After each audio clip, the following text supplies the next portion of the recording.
Starter Productions vous présente une histoire inspirante. Le lâche ne commence jamais, le faible ne termine jamais et le gagnant n'abandonne jamais. Aujourd'hui, dans ce podcast, nous recevons Aïcha Diaby. Aïcha Diaby, c'est une féministe. Elle est dans le secteur du cinéma, de l'audiovisuel. Elle a vécu un temps en Guinée. Son parcours est très inspirant. Pour découvrir son récit, suivez-nous dans ce podcast. Une histoire inspirante. À tout de suite. Sur le chemin de la réussite, chaque individu rencontre des moments d'incertitude, de crainte, de difficulté, de moments de doute et de nuits sans sommeil.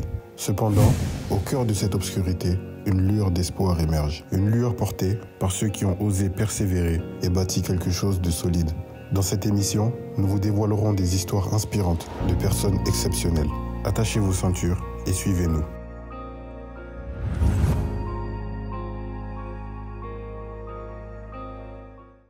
Alors bonjour Aïcha, comment est-ce que tu vas ? Écoute, ça va, merci de me recevoir sur ton plateau. Bienvenue dans cette émission. C'est une émission que j'ai intitulée Une histoire inspirante. Je t'explique un peu le concept. Toi, comme moi, on a voyagé beaucoup en Guinée. Je pense que tu as beaucoup vu la jeunesse guinéenne. Ouais. Et quand tu marches, tu constates, tu n'as même pas besoin de voir les statistiques pour constater que la majorité de la population guinéenne est très très jeune. Et beaucoup de personnes de cette génération, ils n'ont pas de grande vision, enfin ils sont souvent démotivés de la vie, dû au coût élevé de la vie, au manque d'emploi, à tout ce qu'on sait en gros sur le négatif de la Guinée.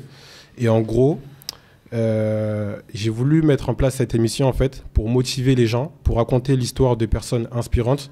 Et à travers ce podcast, le but c'est que ces gens-là, ça leur donne une source de motivation en fait. Donc c'est pour ça que je t'ai invité. Du coup, toi et moi, on s'est connus à peu près 1 an, 2 ans. On a travaillé ensemble sur ton festival Ciné Nomade, donc avec Starter Productions. Oui. Donc la première question que j'aimerais te poser avant de démarrer l'émission, c'est comment de travailler avec Starter Productions ou de travailler avec moi déjà. T'es têtu. Non, c'est cool de travailler avec toi, c'est chouette. Il y a beaucoup de choses, je pense que tu as pas mal évolué, déjà depuis qu'on a commencé à bosser. Ce qui m'a plu chez toi, c'est que tu es quelqu'un de curieux et d'ambitieux et d'audacieux. Et je pense que pour notre nouvelle génération de jeunes Africains d'Afrique, mais aussi de jeunes Africains de la diaspora, je pense qu'il nous faut beaucoup d'audace. Il faut qu'on rêve grand. Il faut qu'on aille jusqu'au bout de ce qu'on entreprend. C'est vraiment, moi, mes 3 phrases clés. Et c'est ce que je retrouve chez toi. Et c'est pour ça que j'ai voulu qu'on bosse ensemble. Il y a eu quelques petits aléas, mais... Quel aléa ? Pourquoi tu veux me mettre dans la sauce ? Mais écoute, on a essayé de mettre tout le monde en avant. Il arrive parfois qu'on oublie de citer certains partenaires, mais toi, c'est la famille. Là, t'as coupé, voilà. C'est moi, je devais le dire. Ça, c'est moi, je devais le dire. T'as pas cité non, mais je le dis. Okay. Comme ça, tu me tacles pas. Okay. Ça s'appelle la diplomatie. Okay. Non, mais j'aime beaucoup travailler avec toi parce que tu oses et que surtout, tu te réinventes. Je pense qu'il faut pas rester sur ses lauriers, rester sur ses acquis. Et c'est pas parce qu'on est en Guinée qu'il faut pas toujours s'améliorer et vouloir l'excellence. Et moi, vraiment, je prône l'excellence, surtout dans notre génération. Je prône à ce qu'on excelle dans notre domaine. Parce que je trouve qu'en Guinée, on a tendance parfois à aimer la médiocrité. Et je pense qu'on est de plus en plus à vouloir tendre la médiocrité, pardon. Et on est de plus en plus... on est de plus en plus à tendre vers l'excellence. Et je pense que c'est cool qu'on crée une armée de jeunes ambitieux. Qui sont installés en Guinée ? Qui sont installés ou qui font la navette. Ou qui aimeraient s'installer ? Ou qui aimeraient s'installer. Ok. Et l'équipe de Starter Productions ? Bah, je t'ai dit tout ce que j'avais à dire sur Starter. Non, là, tu as parlé de Starter Productions. Moi, je parle de l'équipe maintenant, vu que vous avez passé beaucoup de temps l'équipe, elle est ensemble. bien. L'année dernière, j'ai trouvé que vous avez une équipe très masculine. Peut-être qu'il serait temps de la féminiser. Je pense qu'il y a de plus en plus de femmes qui s'intéressent au métier de l'audiovisuel. Je pense que tu t'intéresses à la formation. Donc, ça serait bien que dans ton équipe, il n'y ait pas que des hommes. Former des femmes. Il y a des femmes qui sont chef-op. Donc, si je devrais te dire quelque chose dans ton équipe, ça serait peut-être de la féminiser, de la sensibiliser aux enjeux des droits des femmes, de la parité. Tu vois, d'avoir une certaine ouverture, c'est hyper important, surtout dans un pays comme la Guinée, où il y a énormément de femmes Il y a énormément de femmes et les femmes, elles sont défavorisées par rapport aux jeunes hommes. Elles sont les plus défavorisées dans la société, hein, les femmes. Et je pense que tu gagnerais davantage à avoir un regard féminin sur ce que tu fais. On y pensera à l'avenir alors. C'est pas on y pensera, c'est maintenant qu'il faut y penser. Non, mais je vais pas y penser demain. Il y en a plein, moi j'en connais plein. Là, on va poursuivre. Je t'apporterai une liste de femmes, de jeunes femmes motivées que tu pourras former et embaucher. Ok, je prendrai en compte. Dès 2024. Je prendrai en compte. Du coup, là, on va poursuivre dans le net du sujet. L'objectif de cette émission, comme je disais, c'est de présenter ton parcours. Donc déjà, je vais te laisser te présenter. Ok, je suis un peu enrhumée, mais j'espère que ça s'entend pas trop. Alors moi, c'est Aïcha, j'ai 29 ans, je suis réalisatrice, je suis scénariste, je suis également la déléguée générale du festival Ciné Nomade. Ça a été la 2e édition cette année. Pour mon parcours, il est assez riche et touffu pour quelqu'un, je dirais, de mon âge. J'ai fait des études en histoire africaine à la Sorbonne. J'ai eu l'occasion de voyager à travers le monde pour mes études. Donc, je suis allée aux États-Unis, je suis allée au Canada, je suis allée en Amérique latine.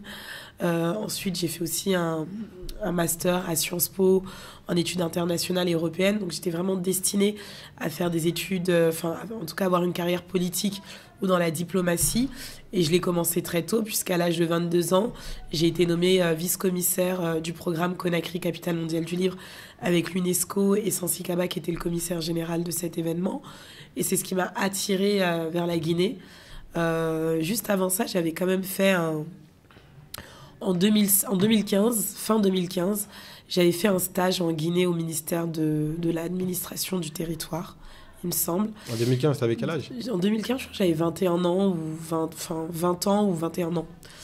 Je venais juste d'avoir Non, j'avais 20 ans, j'allais sur mes 21 ans. Et du coup, je devais faire un stage là-bas. Le truc, c'est que y avait le virus Ebola dans le pays, c'était la fin du virus Ebola. Et moi, j'avais pas mal voyagé, donc à chaque fois quand je voyageais et que je me présentais, que je disais que je venais de la Guinée, les gens me sortaient « Ouais, la Guinée Ebola », tu vois. C'était vraiment l'adjectif qui était lié à la Guinée.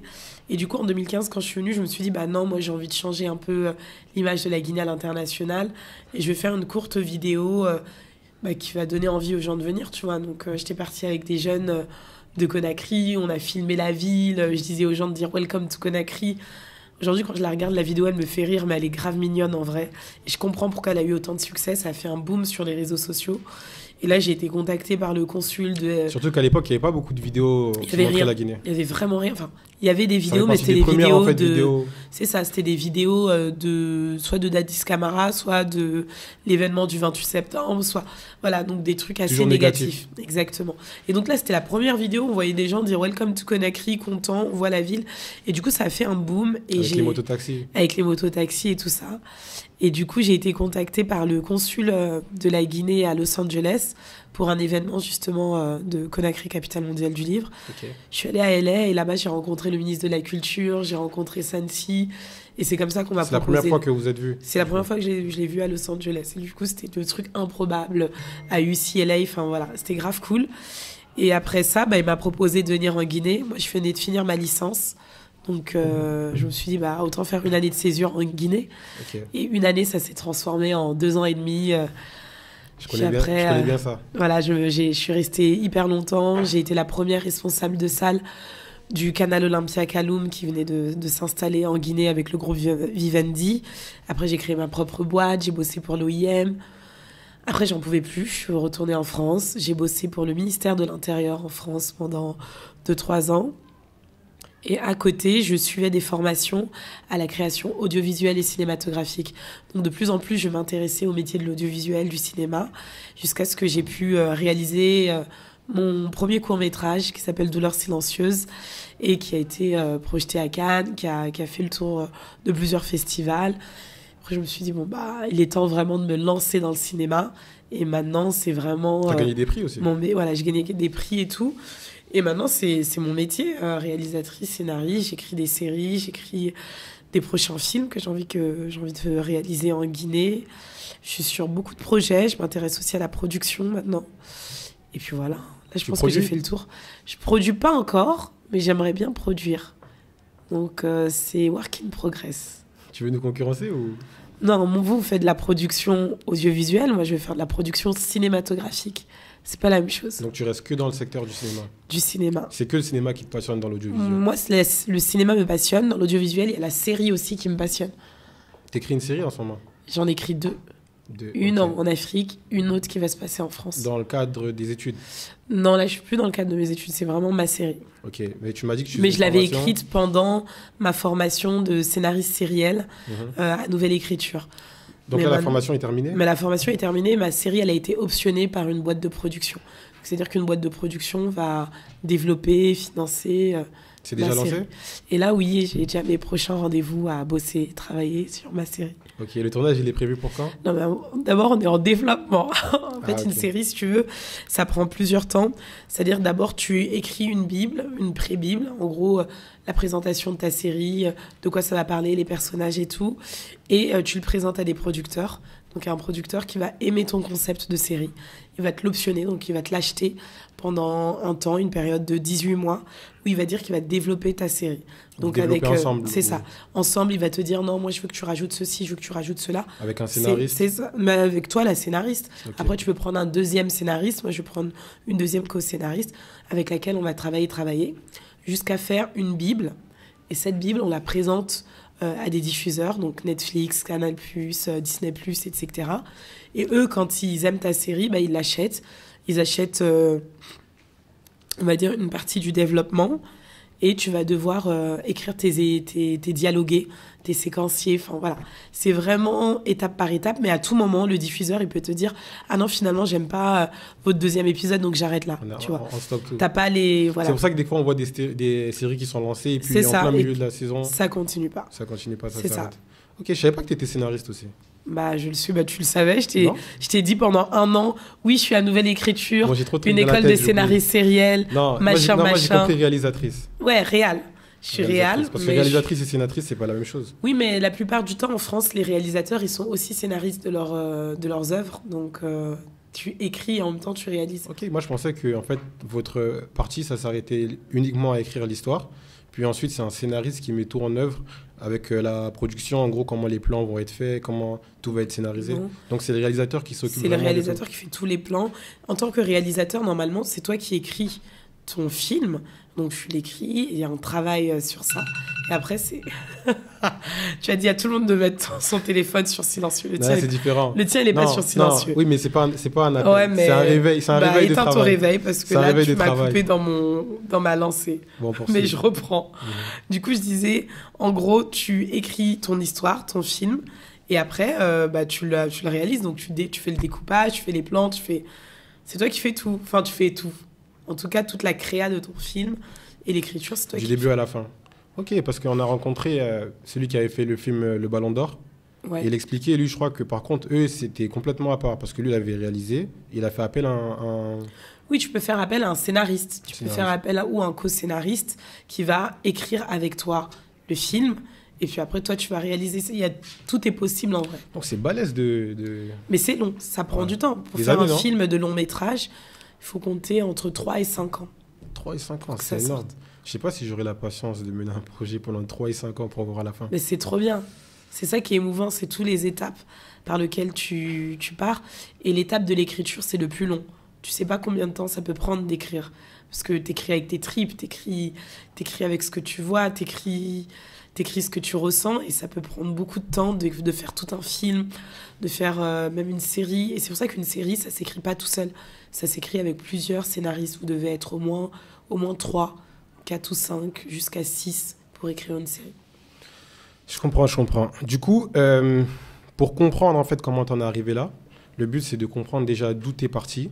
T'as grandi en Guinée. Moi, j'aimerais comprendre l'environnement en fait dans lequel tu viens. C'est-à-dire qu'est-ce qui a été le processus, dans quel environnement familial t'as grandi, comment tu t'es développé quoi. Ouais. Alors, moi, je suis née et grandie à Paris, dans le 18e arrondissement de Paris. Donc, quartier bien populaire de Paris. Et j'ai fait toute ma scolarité, d'abord, j'ai fait 10e et 18e, mais après, on va commencer par le collège, parce que c'est là où vraiment on se développe. Il faut savoir que moi, j'avais pas mal de grandes sœurs et grands frères qui étaient vachement axés sur la culture, Ils étaient jeunes et ils lisaient beaucoup de mangas. Ils allaient au Louvre. Enfin, vraiment, c'était des petits jeunes assez exceptionnels dans leur genre. Et du coup, quand tu as des grands frères et grands sœurs comme ça, bah, tu les suis un peu dans leur directive. T'es dans les dernières T'es dans les dernières, c'est moi, ça? je fais partie des dernières. Donc, j'avais beaucoup de grandes sœurs et grands frères devant moi et qui étaient vachement tous très axés dans la culture et qui avaient quand même une large culture. Et du coup, ça impacte.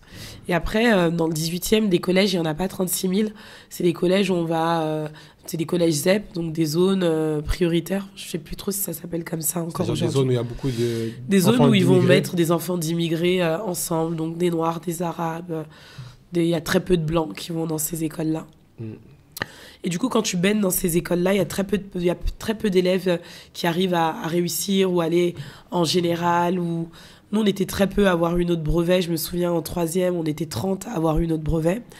Et moi, je pense qu'au collège, ça a vraiment été mon déclic parce que j'ai toujours été parmi les meilleures de la classe. Je faisais toujours partie des 3 premières. J'ai toujours été déléguée de classe. Enfin, j'avais vraiment déjà... toute petite, je savais déjà très bien ce que je voulais. Je voulais réussir pour moi, je voulais vraiment tout cartonner. Et quand j'étais dans ce collège-là, je disais aux jeunes, enfin je disais à mes camarades, mais en fait, nos parents sont pas friqués, vous êtes là, vous foutez la merde, et on me prenait pour Ramayad en cours, enfin tu vois. On m'insultait de femme politique déjà à cet âge-là.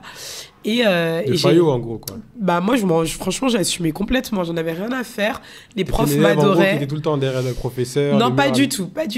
J'avais ce côté-là où j'étais très bonne élève, mais parfois, je pouvais me montrer insolente parfois à certains profs qui pouvaient me saouler.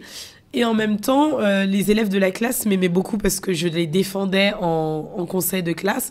Donc, j'étais la meuf qu'on n'embête pas trop, qu'on respecte, qu'on trouve un peu chelou, mais qu'on va pas trop embêter. Et après le collège, moi, je voulais absolument aller dans un très, très bon lycée de Paris parce que j'avais vraiment cette rage de réussir. Et du coup, je suis allée au lycée Carnot dans le 17e arrondissement de Paris. Alors là, ça a été la totale. Donc, j'ai quitté un environnement où il y avait que des Noirs et des Arabes pour me retrouver dans un environnement où il y a que des Blancs, où j'étais la seule Noire de ma classe, je pense que dans toute l'école, on devait être 3 Noirs en tout, que des enfants de riches, que des enfants qui vivent dans des trucs inimaginables, genre dans des appartements en dessous des Champs-Élysées qui font 6 fois ton appartement à toi. Enfin, vraiment des trucs incroyables. J'étais avec des enfants de grands PDG, des enfants... j'étais avec la fille de... comment elle s'appelle? La petite fille de Simone Veil. Enfin, vraiment des trucs hors normes. Et de passer d'un environnement où tu es que avec des gens très populaires, des gens que tu côtoies, que tu as l'habitude, avec des gens dont tu n'as pas l'habitude, bah, ça te forge le caractère, tu vois. À cet âge-là, ça ne crée pas un petit complexe? Ça ne te crée pas un complexe, mais tu te poses de vraies questions d'identité. Tu essayes de trouver ta place. Et moi, je sais que quand je suis arrivée en seconde, je voulais absolument pas rester dans ce lycée. Je voulais retourner dans les lycées ZEP et tout. Mais mes parents m'ont dit, niette que dalle, genre, tu restes là-bas. Tu assumes, tu vas jusqu'au bout. Et c'était trop dur la première année, vraiment, parce que quand t'es dans des environnements comme ça, t'es en face à des jeunes qui peuvent être racistes ou qui vont dire les choses de leurs parents. Et t'as pas forcément des armes pour leur répondre, tu vois. Donc, j'ai quand même continué. Je me suis fait plein d'amis. À la fin, j'étais très, très bien intégrée. Et puis, dans ce genre d'univers, quand t'es noire, j'ai l'impression qu'il fallait toujours avoir quelque chose en plus pour se faire accepter. Donc, moi, j'avais un look très, très à moi, très, très diva dès cette époque-là. Donc, on m'appelait la diva. Quel style de look? Ben, je m'habillais très, très diva, quoi. Genre, je venais avec des talons hyper hauts. J'avais ma grosse touffe afro. Vraiment, je me sentais plus... beaucoup remarquer, en fait. Je me faisais très remarquer. Du coup, j'étais tout le temps invitée aux grosses soirées. Et je me suis fait vraiment plein d'amis. Ah, donc, ça te mettait à la mode, du coup? Bah, tout le monde voulait être ma pote après, du coup. Mais du coup, jusqu'à présent, je suis encore copine avec mes amis de Carnot qui sont venus avec moi en Guinée. Enfin, ça reste vraiment des meilleurs amis. Ils sont venus en Guinée? Ouais, j'ai des amis qui sont venus de Carnot qui sont venus avec moi en Guinée. Je les ai vus ou? Non. Ok, c'était avant, quoi. C'était avant. Donc, ils sont venus en Guinée. Et donc, c'est de très, très bons amis. Mais après ça, je me suis questionnée vraiment sur d'où je venais. Et c'est comme ça que je suis partie en Guinée à l'âge de 17 ans, pour la première fois, on va dire. Après le bac? Non, enfin, une année avant le bac, parce que je l'ai passé à 18 ans, moi, mon bac. Et du coup, bah là, ça a été une révélation. Je me suis dit, mais en fait, je viens d'une culture hyper riche. La Guinée, c'est trop cool. J'avais vu mes grands-parents. Et ça, c'est hyper important parce que quand tu grandis à l'étranger, t'es né là-bas, mais t'es d'origine africaine, bah, c'est très compliqué de se construire. c'est très compliqué parce que quand tu viens en Guinée, on te dit que t'es blanche ou t'es française. Quand t'es en France, on dit que t'es étranger, t'es africain. Donc, t'as nulle part, en fait, dans n'importe... tu te sens nulle part vraiment chez toi, comme tu te sens parfois dans ces deux pays chez toi. Enfin, c'est très bizarre. On est toujours dans un entre-deux permanent, en fait. On n'est jamais complètement l'un ni complètement l'autre, et je trouve que c'est très compliqué parfois. Donc bref, à l'université, j'ai choisi de faire de l'histoire africaine parce que j'étais trop curieuse et que j'étais en colère aussi contre le système en France. J'étais en colère contre la discrimination, contre le racisme, contre tout ce qui se passe en fait actuellement en France. J'éprouvais vraiment de la colère et j'avais besoin de me cultiver, j'avais besoin de savoir d'où est-ce qu'on vient, j'avais besoin de connaître les combats. Et c'est comme ça que j'ai fait de l'histoire africaine et j'ai trop aimé. Et après ça, ça s'est enchaîné avec les sciences politiques et j'avais vraiment cette envie de changer le monde, et je pense que je l'ai eu dès petite et je l'ai toujours. Et maintenant, j'agis à mon échelle, quoi, tout simplement. Et tu veux faire de la politique plus tard? Ah non, je dis pas que je vais faire de la politique. En faisant du cinéma, je fais déjà de la politique. Quand tu fais du cinéma, tu racontes ton histoire, tu racontes une vision, tu as un message fort à faire passer. Et le cinéma, c'est l'outil le plus puissant pour changer les mentalités. Donc, c'est une forme de politique. L'audiovisuel en général. Exactement. La culture en général même. Ah, la culture en général, c'est une grosse force parce que c'est un gros pouvoir économique. Et puis, comme tu dis, ça peut contribuer à changer les mentalités quand c'est vraiment vulgarisé. Du coup, au niveau de l'univers familial, tes parents, ils vivent en Guinée. Comment ça s'est passé? Comment tu as réussi à être aussi attaché à la Guinée, en fait? Parce que tu m'as expliqué que tu es venu quand tu avais 17 ans et qu'il y a eu un déclic. Mais qu'est-ce qui t'a poussé déjà à venir à 17 ans? Tu as tes parents qui vivent ici, qui sont installés. Moi, par exemple, j'expliquais dans une autre émission qu'on a fait avec une autre personne. Lui, il m'expliquait qu'en fait, la tâche qu'il avait, c'est que ses parents vivent en Guinée depuis 10 ans, mais qui venaient énormément. Donc lui, toute sa jeunesse, il faisait beaucoup d'allers-retours. Et ça a beaucoup joué dans son attache au pays. Toi, qu'est-ce qui a été le déclic, en fait, à part ce voyage? Je sais pas s'il y a un déclic. Je pense que t'es Diax, donc tu sais comment nos cultures, nos communautés djarinké, elles sont hyper attachées à leur culture. Moi, je parle couramment le djarinké, toi aussi. Parce que quand on est en France, c'est pas parce que... tu parles couramment, ça, je sais pas encore. Hein. Je parle couramment. Ah ouais? Bah oui, tu crois à quoi? C'est pas parce que t'as ton accent... Non, bon, on sent l'accent, en tout cas. Mais t'as un accent de blédard, parce que maintenant, ça fait 2 ans, t'es là. Non, moi, je parle couramment le djarinké, parce que mes parents me l'ont appris. Et qu'à la maison, c'est pas parce qu'on était en France qu'à la maison, c'était comme si t'étais français. T'as pas été déraciné, en fait. Bah non, à la maison, on mangeait les sauces guinéennes, on parlait le diax. Nos parents, ils nous ont élevés comme si on était au village parfois quand on est à la maison. Donc en fait, c'est comme si t'as pas coupé forcément le cordon avec la Guinée, quoi. Les parents, ils quittent pas ça. Ils ont un véritable attache à leur pays, et je pense que c'est eux qui nous transmettent l'amour de notre pays quand ils écoutent leur musique à la maison, quand ils font leur tontine. Les mamans, très tôt, en fait, leur serré et compagnie, là, c'est pas qu'en Guinée qu'on fait ça. Hein. Il y a plein de serré à Paris, il y a plein de serré en France. Du coup, elles s'organisent comme ça et elles reproduisent la même chose qu'elles font en Guinée. Donc, en final, on n'est pas déracinés, en fait. On suit cette culture-là, même en France, en fait. Donc, okay. Déjà, il y avait déjà cet amour de la Guinée. Et puis aussi, j'avais très tôt intégré les associations, l'association des jeunes Guinéens de France. Et là, me retrouver avec plein de Guinéens de partout, de la France, de partout. Ça, c'était avant ta venue en Guinée? Ça, c'était avant ma venue en Guinée, quand j'avais, je pense que j'avais peut-être 17 ans ou 16 ans. Donc, tu avais déjà commencé à t'intégrer à la communauté? J'avais déjà commencé à m'intéresser, parce que, voilà, ça m'intéressait, ouais. Ok, surtout l'associatif et le côté guinéen, quoi. C'est ça. Ceux qui organisent le comité Miss Guinée France. Bizarrement, tu connais bien ça, Miss Guinée. On a été sponsor avec ma marque de vêtements de 6 ans, donc c'est normal que je connais. Ah, tu voulais dire quoi? Bah, j'ai rien dit. J'ai dit bizarrement, tu connais bien Miss Guinée, mais c'est la première chose que tu as sortie. Okay. Alors qu'ils font le salon de l'emploi. Après, je dis ça, je dis rien. C'est nouveau, ça? Non, c'est pas nouveau, ça existe depuis longtemps. Ok, j'étais à l'événement qu'ils ont organisé. Mais on parle de ce qui nous intéresse.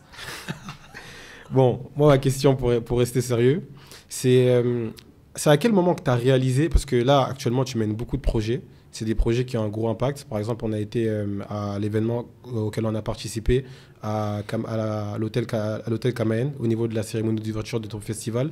C'est à quel moment que tu as réalisé que tu voulais accomplir quelque chose de grand, en tout cas sur Terre, ou que tu voulais laisser une marque? Donc depuis toute petite, depuis que je sais écrire, j'écris. J'écris dans des journaux, j'écris ma vie, j'écris parce que depuis que je suis petite, j'ai ce sentiment que je ne peux pas partir. Mais t'écris quoi exactement? J'écris ma vie, j'écris mes émotions, j'écris tout ce qui quotidien. me traverse. Exactement.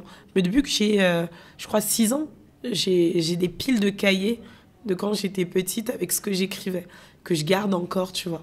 Parce que je voulais laisser une trace indélébile.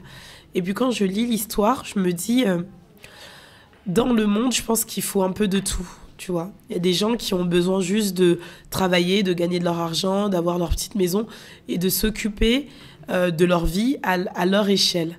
Il y a des gens qui ont besoin d'impacter le monde et il y a des gens qui ont besoin d'avoir une vision qui va changer la vie des autres êtres humains. Ça devient leur raison de vivre. Moi, ça devient limite une raison de vivre, de pouvoir impacter, de pouvoir, à mon échelle, changer les choses. J'arriverai pas aujourd'hui à avoir une vie banale ou une vie où je vais juste travailler, rentrer chez moi. J'arriverai pas, ça me rendrait ouf. Pourtant, il y a des gens à qui ça leur conviendrait.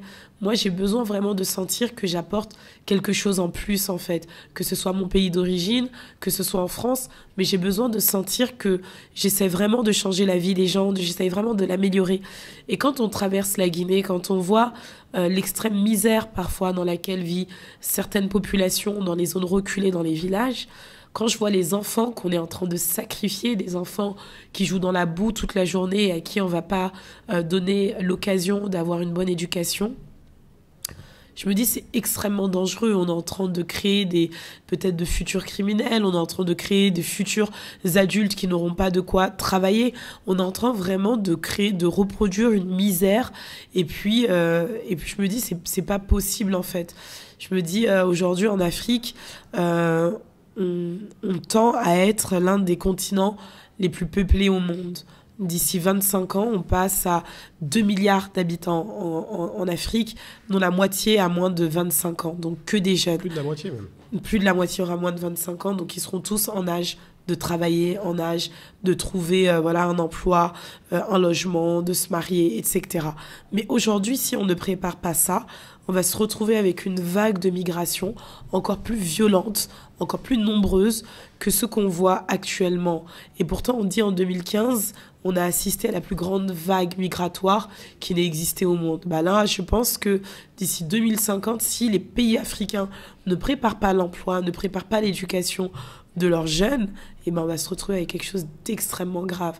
Donc si on ne veut pas, encore une fois, faire en sorte que l'histoire de l'Afrique soit écrite par les Occidentaux ou par les autres, je pense que c'est maintenant en fait qu'il faut se réveiller, et chacun dans son domaine, de pouvoir exceller, de pouvoir en tout cas créer de l'impact, pour créer de l'emploi, pour aider les jeunes, pour fuir cette misère en somme. Okay. Tout simplement. Je pense que ça va rentrer dans des bonnes oreilles. On va essayer de rentrer un peu plus en détail dans tes projets. Tu as expliqué que tu étais venu à 17 ans, puis tu es reparti. Après, tu es revenu. Comment s'est passé ta venue en Guinée? Dans quel contexte tu es arrivé? Tu as expliqué ton projet par rapport à Welcome to Conakry. Mais il y a énormément de jeunes qui sont à l'extérieur également, qui aimeraient bien venir en Guinée. Donc moi, j'aimerais que tu expliques comment s'est passée ta venue, ton intégration. Tu es venu pour travailler, pour entreprendre. Qu'est-ce que tu faisais exactement? Moi, quand j'étais venue pour la toute première fois pour ma petite vidéo Welcome to Conakry, j'étais venue en fait... Ça, c'était pas quand tu avais 17 ans? Ça, c'est quand j'avais 21 ans. Ok, donc après tes 17 ans, tu es reparti. Je suis repartie, mais je suis repartie dans le cadre d'un stage en fait. Okay. Dans le cadre de mes études, j'étais censée faire un stage au ministère de l'administration du territoire pendant 1 mois, pendant les vacances d'hiver. Ok, ministère de l'administration du territoire à Guinée. C'est ça, exactement. Et ça c'était où le stage? À Conakry. À Conakry, ici. Okay. Et du coup, j'étais censée faire ça en 2021. Okay. Sauf que moi, en vrai, en plus, à cette époque-là, je pense en 2015, il y avait les élections, où il y avait un truc comme ça. C'était un peu chaud. C'était un peu chaud, donc ça travaillait pas du tout dans les ministères.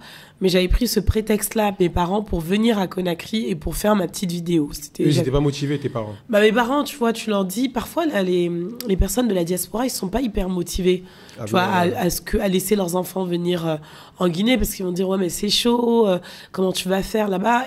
En fait, ils connaissent toutes les difficultés. C'est ça, ils connaissent toutes les difficultés. Ils ont peur forcément pour nous, parce que c'est nos parents. Mais moi, je voulais vraiment faire cette vidéo-là de Conakry. Je voulais vraiment changer l'image de la Guinée à l'international. Je voulais donner envie à des touristes de venir. Je voulais donner envie à des jeunes de venir travailler. Du coup, j'ai fait cette vidéo. Mais après cette vidéo, comme je te l'ai expliqué, en fait, elle a eu beaucoup de succès sur les réseaux sociaux. Mais moi, j'étais encore à ma 3e année de fac. Donc, je devais finir ma licence. Et en fait, quand elle a eu le buzz, j'ai été contactée par le consul de LA. C'est comme ça que je suis allée à Los Angeles. Et on m'a nommée vice-commissaire du programme Conakry, capitale mondiale du livre. Donc après ma licence en juin 2016, je me suis dit, c'est bon, je vais aller une année en Guinée et puis je vais travailler pour Conakry, capitale mondiale du livre. J'étais venue pour Conakry, capitale mondiale du livre. Mais c'était quoi ta motivation derrière ça exactement? Tu voulais t'installer en Guinée? Moi, je voulais pas forcément. Je voulais faire une année déjà en Guinée. Je voulais faire ce programme-là parce que c'était une chance inouïe de travailler pour un programme de l'UNESCO, de travailler dans mon pays d'origine. Donc, et en plus, il y avait vraiment une dimension alphabétisation. Donc moi, c'était tout ce que je voulais. Ça allait en lien avec mes études, qui étaient dans la diplomatie. Ça allait en lien avec mes convictions, qui étaient de changer le monde, changer l'Afrique. À l'époque, vraiment, mon idole, c'était Thomas Sankara. Donc vraiment, j'étais absolument, à fond dans ces trucs-là. Et donc, je me disais, mais c'est génial, je vais changer la Guinée à mon échelle. C'est un truc de ouf. Et c'est comme ça que je suis rentrée. Sauf qu'après, je me suis installée. Et après, j'ai eu d'autres opportunités. Et les opportunités vont très vite en Guinée.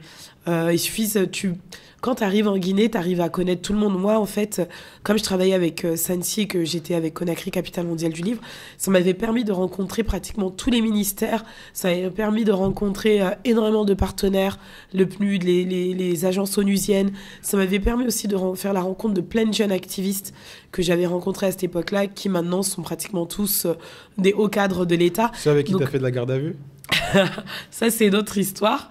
Mais en tout cas, ça a permis de faire beaucoup de belles rencontres qui me servent jusqu'à aujourd'hui. Parce que c'est pas aujourd'hui que j'ai commencé mes événements. Quand on me parle du festival Ciné Nomade et qu'on me dit « Waouh, c'était grandiose, c'était du jamais vu en Guinée encore, c'était trop bien », je me dis, en fait, ça n'a pas commencé. Le combat, il n'a pas commencé aujourd'hui.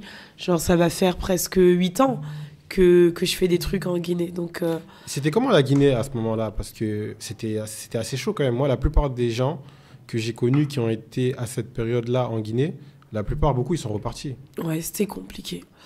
Politiquement? C'était compliqué. Moi, je trouve qu'il n'y a pas forcément de différence. Là, peut-être la différence qu'il y a, c'est que j'ai beaucoup quand même d'amis qui, en tout cas, sont dans des hauts cadres et tout de l'État, et que je vois qu'il y a quand même cette volonté d'exceller. Beaucoup de diaspos et des Guinéens, quoi. Et je vois qu'il y a vraiment cette volonté, en tout cas, d'exceller, de changer les choses. Je vois qu'il y a plus ça qu'avant. Avant, on a été quand même dans un système qui était parfois compliqué. Mais je trouve que ça reste quand même très compliqué. Ça reste très compliqué, surtout quand on est des binationaux. Je trouve qu'on ne nous fait pas cadeau, et je trouve que c'est comme en France, en fait. C'est plus dur. En France, c'est toujours plus dur pour nous. On doit travailler toujours 2 fois plus. Je trouve qu'ici aussi, on doit travailler 2 fois plus. Parfois, tu peux arriver dans des bureaux, juste parce que tu as ton accent Frenchy, on va te regarder de haut et en bas, on va te barrer la porte. T'appelles son supérieur, la personne, elle peut être énervée contre toi.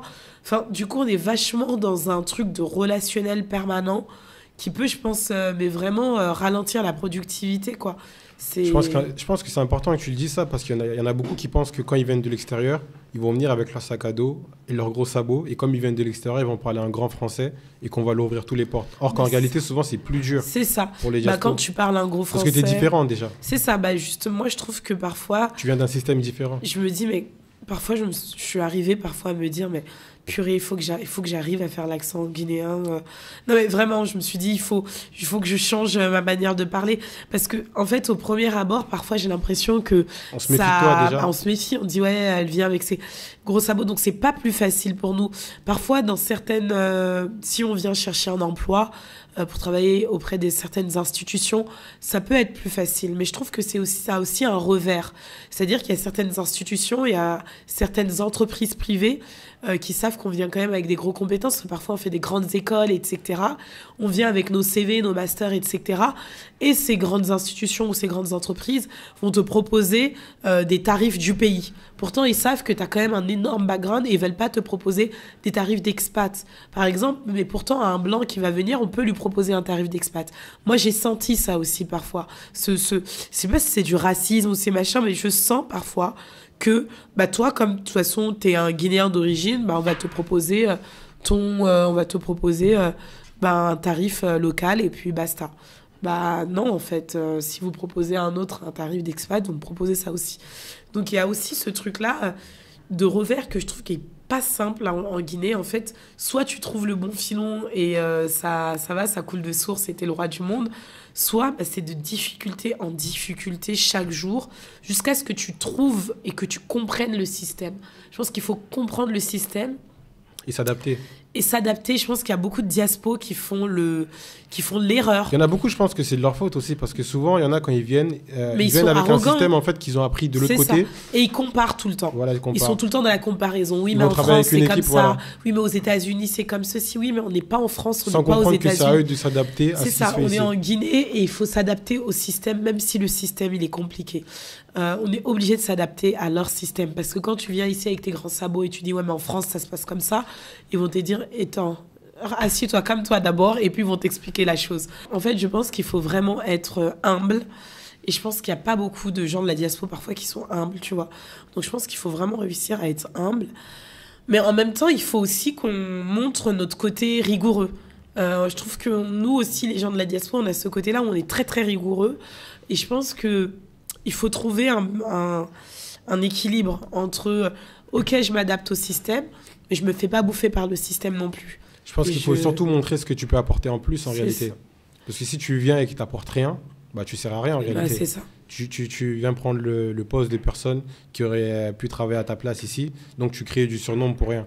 Oui, le plus important, c'est ta plus-value. Voilà, apporter quelque chose que tu as appris en plus à l'extérieur, ta vision et quelque chose que tu ne trouveras pas ici en fait. C'est sûr. Et du coup, comment ça s'est passé les opportunités après? Parce que tu t'es limité à... Bah après, moi, c'est vrai qu'en Guinée, moi, je n'ai pas cherché le travail. C'est le travail qui venait à moi, souvent. Il suffit qu'on connaisse un peu ce que tu fais. On connaît que dès que les gens ont des échos que tu fais du bouche à oreille, en fait. C'est le bouche à oreille. Moi, par exemple, même pour mon festival, certains partenaires, je ne suis pas allée les chercher. Certains partenaires m'ont appelé sur les réseaux, m'ont dit on aimerait être partenaire de votre festival. On a eu un tel qui nous a parlé de vous. On a un tel qui a parlé de vous. Donc, ça va très vite aussi, le réseau en Guinée. Je trouve que le réseau en Guinée va beaucoup plus vite ici qu'en France, par exemple, où ton réseau, il peut mettre du temps à se mettre en place. C'est plus petit. Ouais, tout est concentré à Conakry en plus. Ici, ça va vite. Et quand tu fais du bon boulot, on le voit, tu vois. Je pense qu'en Guinée, même les bailleurs, même les institutions internationales, à partir du moment où tu fais du bon boulot, bah on te soutient, on t'accompagne. Dans ton projet. Donc après, tu as travaillé à Canal Olympia. Ouais. Puis après, Festival Ciné Nomade. Ensuite, tu es rentré en France, c'est ça? En France. Pourquoi tu es rentré? Parce qu'en fait, en Guinée, je suis venue à l'âge... je suis venue à 22 ans. Quand j'avais ma licence, quand j'ai eu le poste de vice-commissaire Conakry, capitale mondiale du livre, j'avais seulement 22 ans. À 23 ans, on m'a donné le poste de responsable de salle du cinéma Canal Olympia. Donc c'est comme si j'étais la directrice de tout le Canal Olympia et la représentante du groupe Vivendi à Conakry. Donc en fait, c'est des gros postes à responsabilité à un très jeune âge. Et j'avais des équipes que je devais coordonner et tout. Le système en Guinée, il est très compliqué. Quand tu es une jeune femme, quand tu es jeune, très très jeune, et que tu dois diriger les gens d'une quarantaine d'années, quand tu as un système qui est tellement différent de ce que tu as connu. C'est dur de s'imposer. C'est très, très... Même pas dur de s'imposer, de s'adapter. Moi, j'étais venue à 22 ans avec l'idée que j'étais Thomas Sankara et que j'allais sauver la Guinée et que j'allais aider la Guinée. J'étais venue avec un peu cet esprit de white savior, en mode oui, je viens sauver l'Afrique. Sauf que non, en fait, tu viens pas sauver l'Afrique. Quand tu es une diaspora, tu peux travailler, tu agis à ton échelle, tu essaies de changer les choses à ton échelle. Mais moi, vraiment, ma vision, c'était vraiment que je venais changer la Guinée, que je voulais apporter mon aide, que je venais vraiment avec cette bonne volonté-là. Sauf qu'en Guinée, c'est très compliqué parce que tu vois que même pour aider, même pour faire une formation pour des jeunes, on va te demander de l'argent. même pour... de l'argent, c'est-à-dire? De l'argent, c'est-à-dire que les jeunes vont te demander de l'argent parce que tu leur demandes de se former.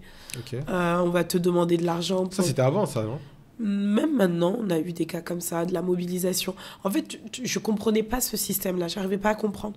J'arrivais pas à comprendre la corruption. J'arrivais pas à comprendre comment on pouvait faire un appel à projet et qu'on gagnait nos sous pour pouvoir réaliser notre événement, qu'il y a des gens qui demandent des pots de vin.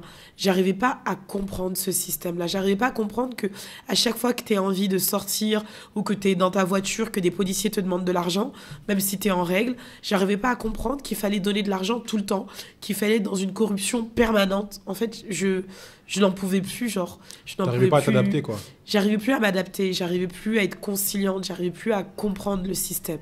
Donc il fallait que je parte parce que l'environnement guinéen devenait toxique pour moi. C'est-à-dire que j'arrivais plus à prendre du plaisir à travailler. Même avec mes équipes qui comprenaient rien, j'en pouvais plus. Et je venais d'être sélectionnée à Sciences Po Grenoble. Donc mes parents, Sciences Po, jamais ils m'auront dit reste à Conakry et fais pas tes études. Dès que j'ai été prise à Sciences Po pour mon master, mes parents ils m'ont demandé de rentrer. Du coup, je suis rentrée pour faire mes études, tu vois, pour finir mes études. Donc, tu avais fait un burn-out, en fait, à Conakry. J'avais fait un burn-out total. J'avais fait un burn-out total parce que j'étais pas bien préparée.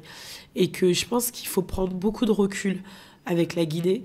Il faut être très, très patient, tu vois. Il faut être très, très patient parce que c'est compliqué. C'est pas pareil qu'en France.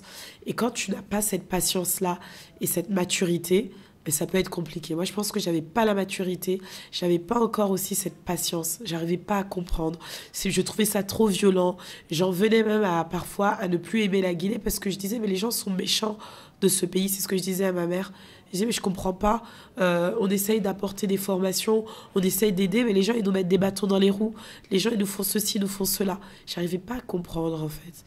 Et après, en fait, quand tu prends de l'âge, tu comprends aussi certaines choses. Donc, tu y vas en étant plus maligne, en étant plus smart et en étant plus patiente aussi avec les gens. Donc, je pense que là, par exemple, pour mon festival, ça s'est mieux passé que quand j'avais réalisé d'autres projets en Guinée parce que j'ai compris le système. Je comprends comment ça fonctionne. Je comprends comment il ne faut pas froisser les gens. Comment l'ego aussi en Guinée a une grosse importance. Les gens où je trouve beaucoup d'ego et du coup, il ne faut pas froisser les égos des gens. Il faut s'adapter tout le temps, en permanence. Limite s'écraser. Voilà. Mais au final, tu es parti et puis tu es revenu. L'amour, il était trop grand. Ouais, l'amour est là parce que ça reste ton pays d'origine. On se sent pas mieux que chez soi, tu vois. Je me sens très très bien en Guinée. Et j'aime la Guinée et j'ai envie que la Guinée puisse devenir un pays développé, un pays où les gens puissent s'épanouir. J'ai envie qu'on sorte de cette misère. J'ai envie que vraiment on devienne des pays émergents et qu'on prenne l'exemple de nos voisins comme le Sénégal, la Côte d'Ivoire, le Ghana, qui aujourd'hui commencent à devenir des puissances émergentes en Afrique. Et je pense qu'en Guinée, on a tout, mais il nous manque de la formation. Il nous manque aussi une certaine forme de règles, en fait. Les gens, il faut qu'ils soient dans des cadres et qu'on respecte les cadres. Aujourd'hui, parfois, en Guinée, tu as l'impression que tout le monde fait ce qu'il veut tout le temps. On n'a pas de cadre. De plus en plus, je vois qu'on commence à avoir. Donc, je reste très positive.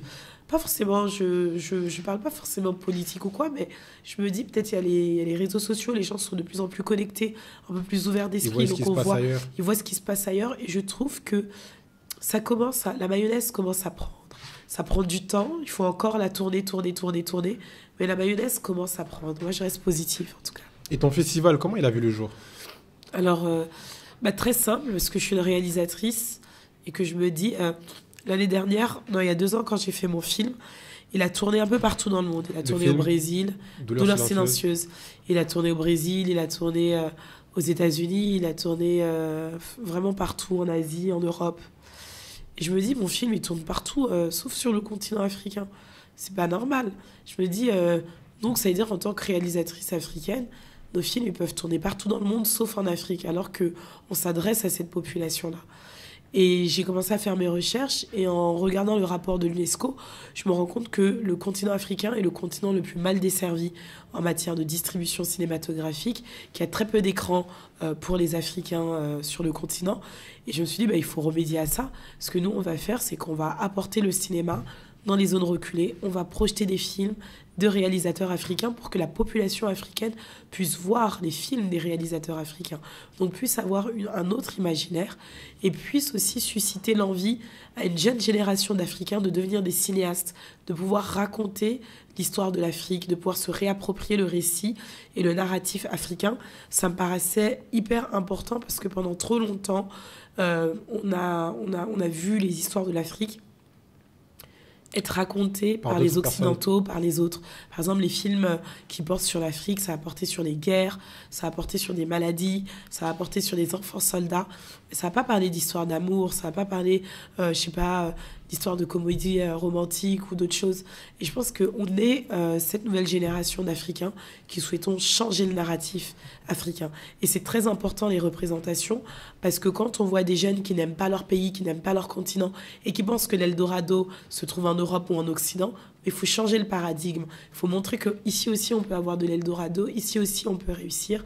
Et ça se raconte à travers des séries, à travers des films, à travers de l'audiovisuel, à travers du cinéma, parce que tout le monde en consomme aujourd'hui. Et du coup, comment ça s'est mis en place, tout ça ? Eh ben, j'ai mon co-équipier qui est Aboubacar Nabi Kamara, qui est aussi réalisateur. On a créé notre association l'année dernière. On a fait une campagne de crowdfunding, donc en ligne, pour avoir assez de financement pour faire un cinéma ambulant. Donc l'année dernière, on avait juste fait un cinéma ambulant. On a sillonné tout le pays avec vos équipes et on a projeté des films dans toutes les régions de la Guinée. Et cette année, on s'est dit, on va aller encore plus loin. On va faire un festival international du film à Conakry et on va inviter plus de 25 personnalités du cinéma. Un peu comme à Cannes, parce que moi j'y vais très souvent à Cannes. Un mini-festival de Cannes à Conakry en fait. Et pas forcément un mini-festival de Cannes à Conakry, mais en tout cas un festival du cinéma à Conakry, mais un vrai festival du cinéma. Parce que les festivals de cinéma, c'est là où on rencontre des professionnels du cinéma. Et ici, je vois qu'il y a beaucoup de festivals du cinéma. Je trouve que c'est bien, mais je me dis, est-ce qu'on ne devrait pas mutualiser tout ça ? Parce que les festivals de cinéma, c'est projeter des films, mais c'est créer des rencontres, c'est inviter des personnalités du cinéma, des cinéastes, des réalisateurs, des acteurs. Et on a tenu ce pari. Et le ministère de la Culture a tenu ça de sa propre bouche en me disant que c'était la première fois qu'un tel événement se déroulait à Conakry, dans le monde du cinéma. Du ministre de la Culture ? C'est du ministère de la Culture. Ok. Mais c'est qui la personne se reconnaîtra. Ok. Et du coup, parce que jusqu'à là, tu n'as pas expliqué réellement c'est quoi le festival Ciné Nomade. Le festival Cinéma Nomade, c'est un festival de cinéma. C'est un festival international de cinéma où on projette... Là, tu as parlé de la cérémonie d'ouverture. Il y a 3 jours de festivités. Comment ça s'est passé ? En gros, cette année, on a changé le format avec 3 jours de festivités à Conakry, du 1er au 3. Donc, on avait la cérémonie d'ouverture. Tu n'as pas parlé de l'année dernière déjà, parce que l'année dernière, vous nous avez fait j'ai partout dans la brousse. Ouais. Alors, moi, j'ai du pain et de la sardine. Bah oui, mais c'était ça. C'était justement, on va dans les zones reculées, on ne peut pas manger tout le temps dans des restaurants chics. Toi-même, tu sais qu'à l'intérieur du pays, il n'y a pas de restaurant. Mais cette année, je ne suis pas venu. Donc, c'est pour ça que tu n'es pas venu, parce que tu ne voulais pas manger du pain et de la sardine. C'est parce qu'on avait du travail. Tu nous as lâchés. On avait du travail à Conakry. Bassirou ne voulait pas manger du pain et de la sardine, c'est pas grave. On avait du travail à Conakry. On a bien mangé en tout cas cette année, on a rectifié le tir. Bon, je vais demander. Parce que c'est pas les échos que j'ai eus. Ah bon, t'as eu d'autres échos. Faut que j'écoute ça. On fasse un débrief tout à l'heure. En tout cas, on a bien mangé. Donc, pour revenir au festival, on a eu 3 jours de festivités à Conakry. On a eu la cérémonie d'ouverture. Après, il y a eu des tables rondes, des masterclass. On a projeté aussi une sélection des 10 meilleurs courts-métrages du continent africain que nous avons sélectionnés avec une distributrice internationale. On a également projeté les 2 films marquants de l'année au niveau africain, Badel et Adama de Ramata Toulaïsi qui était au Festival de Cannes cette année et Augure de Baloji qui était aussi à Cannes cette année, qui sont 2 cinéastes africains émergents qui sont en train de vraiment grimper. Et donc on a projeté leurs films donc, pendant la cérémonie d'ouverture et pendant la cérémonie de clôture. On a eu un cocktail à l'ambassadeur, à la résidence de l'ambassadeur de France qui a remis en fait des prix honorifiques pour la carrière du maître du cinéma africain Souleymane Cissé et Cheikh Doucouré, qui était très ému d'ailleurs et qui a fait pleurer un peu tout le monde à la cérémonie d'ouverture. Et puis on a fait des projections sur la plage. Donc c'est vraiment en fait 3 jours de festivités autour du cinéma. On va projeter des films, on va faire des tables rondes, on va faire des masterclass, et à destination des jeunes cinéphiles ou à destination des jeunes cinéastes en fait, tout simplement. Après, on a fait une semaine de cinéma ambulant en Guinée-Maritime, où on a parcouru 4 régions. Donc, on a fait Kindia, Bokeh, Bel-Air et Djubreka. Et c'était très enrichissant parce que cette année, on n'a pas fait que projeter des films. Avec l'usine de films amateurs, on a fait en sorte que les habitants des villages puissent réaliser un film eux-mêmes. Donc, on a eu vraiment des choses incroyables, quoi. C'est quoi la suite pour Aïcha Djabi? Alors, la suite pour moi, c'est j'ai 2 films à réaliser. Donc, l'année prochaine en Guinée et puis un autre, j'espère, en 2025 ou en 2026. J'ai un court-métrage et un long-métrage à faire. Je suis en développement sur les 2. J'ai 2 séries qui doivent sortir, un sur Canal+ Afrique et puis un autre que je suis en train de développer en France. Et puis je continue aussi sur le festival Ciné Nomade que j'aimerais en tout cas étoffer et pourquoi pas les prochaines années avoir aussi des personnalités afro-américaines comme Lupita Nyong'o qu'on pourrait inviter à Conakry. En tout cas faire en sorte que ce festival devienne vraiment un festival incontournable en Afrique et puis pourquoi pas dans le monde. Ok, donc cette émission touche à sa fin, mais j'aimerais te poser d'abord une dernière question. Si tu devrais donner des conseils aux gens qui aimeraient rentrer en Guinée, pour s'installer en Guinée, que ce soit pour entreprendre, que ce soit dans le monde associatif, ou que ce soit des gens qui aimeraient avoir un poste en Guinée, ça c'est ma première question. Et ma deuxième question, c'est quel conseil donnerais-tu à la jeunesse guinéenne pour améliorer leur situation, pour améliorer la situation du pays? Alors, pour des personnes qui souhaitent s'installer en Guinée, je dirais de bien préparer leur installation, de ne pas faire que sur un coup de tête, de voir les pour, les contre, de s'assurer qu'ils aient en tout cas un bagage financier assez important ou en tout cas un travail qu'ils vont avoir en Guinée le temps de s'installer. Parce que la Guinée, c'est cher. Et de se dire, parce que c'est cher, et de se dire qu'il leur faudra au moins une année et demie d'adaptation avant vraiment de comprendre le système. Donc vraiment d'être très patient. Donc ça, c'est le conseil. La Guinée, c'est plus cher que la France. Je pense que c'est pas plus cher, c'est juste qu'on dépense beaucoup plus en Guinée, parce qu'on dépense tous les jours en Guinée. Tandis qu'en France, tu vas payer ton pass Navigo le mois, tu fais tes courses le mois, puis c'est bon. Mais c'est différent, c'est des manières de vivre qui sont différentes. Donc ça, c'est mon conseil pour les personnes de la diaspora, c'est vraiment être patient, bien préparer son retour et surtout, toujours se rappeler pourquoi on le fait, pourquoi on revient. Tu vois, toujours se rappeler cet amour-là de qu'est-ce qui nous a fait fuir Paris ou les États-Unis ou machin pour pas fuir, peut-être vouloir quitter. Pourquoi on vient? Parce qu'on souhaite toujours, la plupart des diasporas qui souhaitent venir, ils veulent toujours apporter quelque chose en plus. Ils veulent toujours apporter leur pierre à l'édifice. Ils veulent toujours changer les choses. Mais c'est aussi à la Guinée d'apprendre à garder sa diaspora. Il y a dans certains pays où on apprend à garder sa diaspora. Au Maroc, au Sénégal, au Ghana. Il faut qu'en Guinée aussi, on puisse apprendre à garder sa diaspora. Donc ça, c'était ma petite contribution. Et puis pour les jeunes Guinéens, je vais dire la même chose que je répète tout le temps. Qui est quelque chose que moi-même j'applique, mais que j'aimerais également que la jeunesse africaine applique, c'est vraiment qu'on soit audacieux. On est vraiment, je pense, on doit être une génération audacieuse pour le continent africain. On doit avoir de l'audace, on doit rêver grand et on ne doit absolument rien lâcher et aller jusqu'au bout de ce qu'on souhaite entreprendre et le faire bien. Donc ça, c'est vraiment ce que je peux conseiller à toutes les personnes. Moi, j'aurais rajouté formez-vous aussi. Ça fait partie de ces 3 choses-là. Ok, merci d'avoir accepté notre invitation dans ce podcast. J'espère que ton intervention, ton parcours motivera beaucoup de gens et que ça sera une source d'inspiration pour d'autres. Merci. Merci, j'espère que ça va inspirer beaucoup de femmes et qu'il y aura une chef-op. Pourquoi pas les hommes? J'ai beaucoup de femmes, beaucoup de jeunes hommes aussi, mais beaucoup de femmes. Et j'espère qu'il y aura bientôt une chef-op femme chez Starter Prod. Ok, on verra. Merci beaucoup et à bientôt. Merci, à bientôt. Starter Production vous présente une histoire inspirante. Sur le chemin de la réussite, chaque individu rencontre des moments d'incertitude, de crainte, de difficulté, de moments de doute et de nuits sans sommeil. Cependant, au cœur de cette obscurité, une lueur d'espoir émerge. Une lueur portée par ceux qui ont osé persévérer et bâti quelque chose de solide. Dans cette émission, nous vous dévoilerons des histoires inspirantes de personnes exceptionnelles. Attachez vos ceintures et suivez-nous.